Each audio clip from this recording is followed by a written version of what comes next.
la población no atribuía a causas naturales las granizadas y otros fenómenos que devastaban sus cosechas. Por el contrario, creían que eran provocados por magos o hechiceros.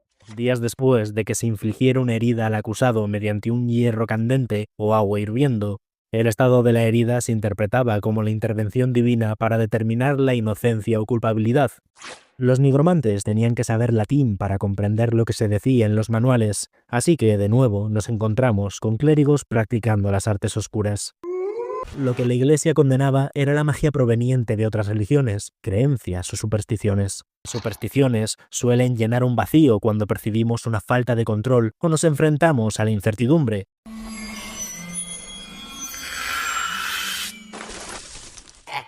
Las gentes de la antigua Grecia y Roma asociaban a la población judía con la hechicería y la magia. Durante el siglo I, después de la Era Común, nos dice Stuart Weiss, es probable que en Roma no pudieran diferenciar a quienes eran judíos de quienes tiraban más por Jesucristo.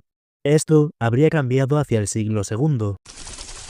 El susodicho Jesucristo coincidía con el estereotipo que se tenía del mendigo itinerante, del sacerdote y mago vagabundo. Así que recibía más acusaciones de hechicero oriental que reconocimiento como hijo del Altísimo. La magia era un asunto que infundía un profundo temor. Stuart Weiss relata que, en el siglo IX, la población no atribuía a causas naturales las granizadas y otros fenómenos que devastaban sus cosechas. Por el contrario, creían que eran provocados por magos o hechiceros. A estos individuos se les conocía como tempestari, es decir, practicantes de magia meteorológica. Un método que, de haberlo conocido el gobierno estadounidense, sin duda alguna habría utilizado junto a la gente naranja. Según expone Weiss, era frecuente que las acusaciones contra los tempestari derivaran en el linchamiento de personas sospechosas de manipular el clima. Sin embargo, este no era el único tipo de hechicería que despertaba temor. También existía la creencia en conjuros amorosos diseñados no solo para manipular los sentimientos, sino incluso para causar daño físico o la muerte. Antes de que estuvieses pendiente de qué astros se iban a alinear, para saber si ya era el momento idóneo de invadir Irak, o si por el contrario, convendría esperar mejor a mañana, pues ya se creía que las alineaciones planetarias presagiaban fortuna o desgracia. De acuerdo con Stuart Weiss, en el siglo XIV pudo observarse un cometa desde la Tierra. La población lo interpretó como el anuncio de una época de malas cosechas, y eso debió confirmárselo el hecho de tener que enfrentar la gran hambruna y la peste negra. Weiss relata estos episodios para ilustrar cómo, ante la falta de explicaciones científicas sobre el origen de las catástrofes, se recurría a la astrología.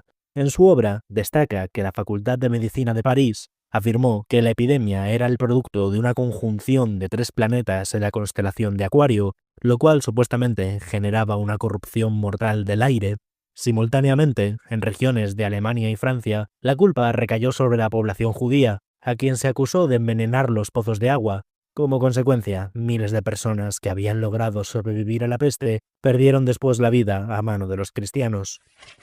En la Edad Media, la Iglesia ya poseía suficiente poder para castigar a quienes practicaban magia y hechicería.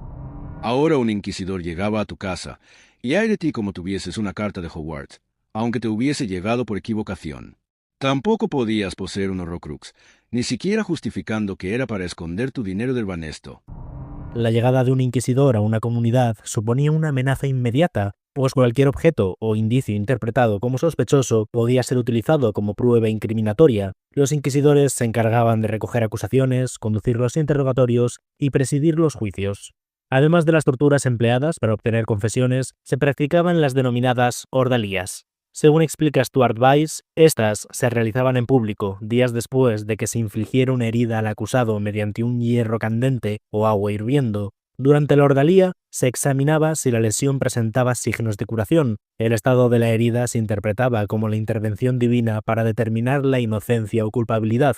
Weiss señala que la reputación de los implicados resultaba determinante en el veredicto. Este factor también afectaba a quien presentaba la denuncia. Una acusación carente del respaldo popular podía volverse contra el acusador, a menos que éste gozara de un estatus social superior al del imputado.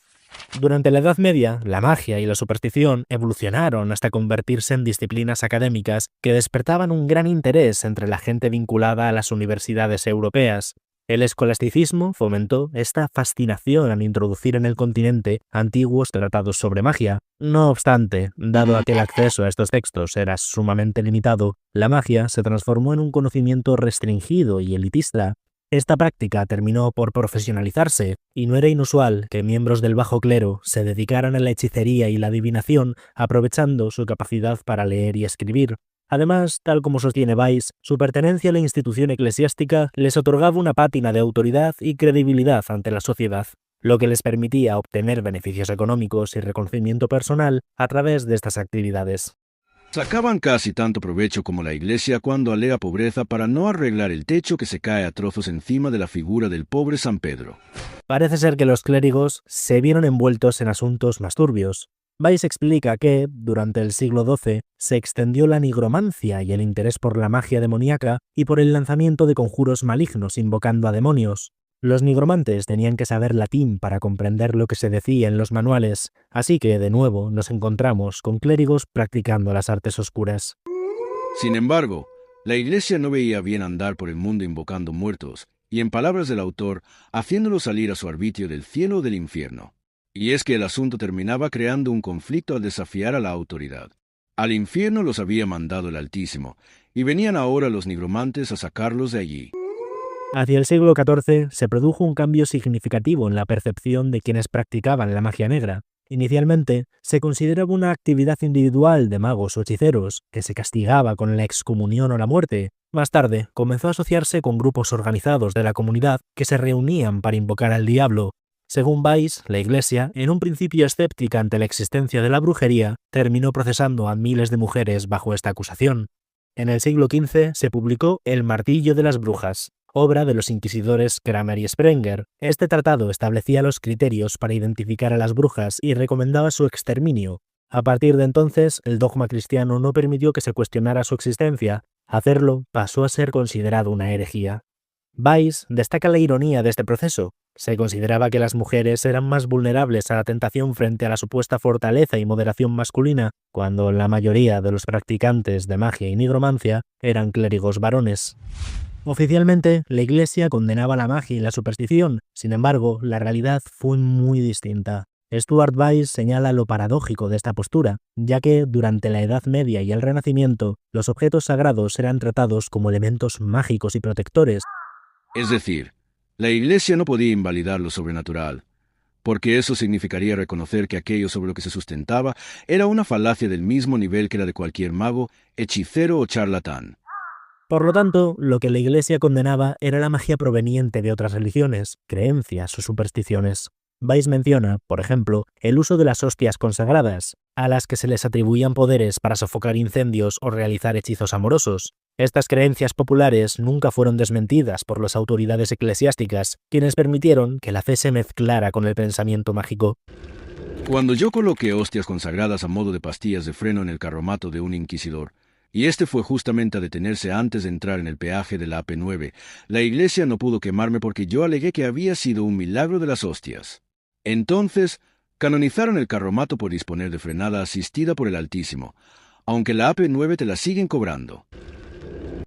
En otras palabras, si querías hacer un hechizo amoroso, perfectamente podías ir contándolo por ahí, solo tenías que ajustar el relato. Si antes no había problema con atribuir el éxito a la mediación de un mago, ahora debías atribuirlo al poder de una hostia sagrada. Podías entonces seguir creyendo en la magia, pero dando únicamente los créditos y el reconocimiento a la Virgen María, a Jesucristo y a las demás figuras aprobadas por la Iglesia.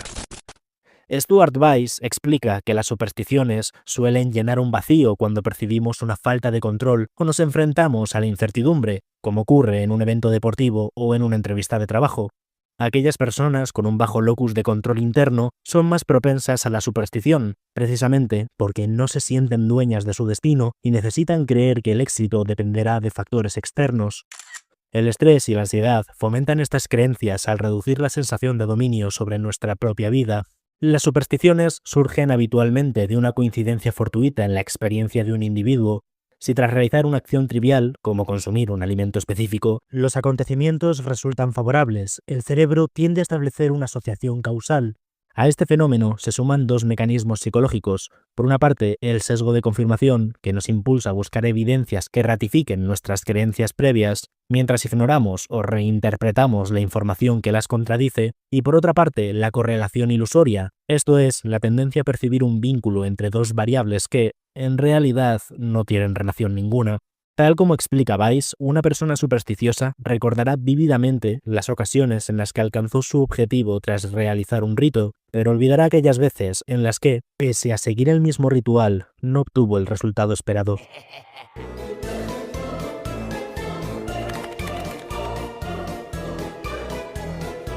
Este episodio y todo el contenido de Ciencia Irónica están protegidos por derechos de autor. Los derechos de autor de las obras literarias mencionadas pertenecen a sus respectivos autores y editoriales.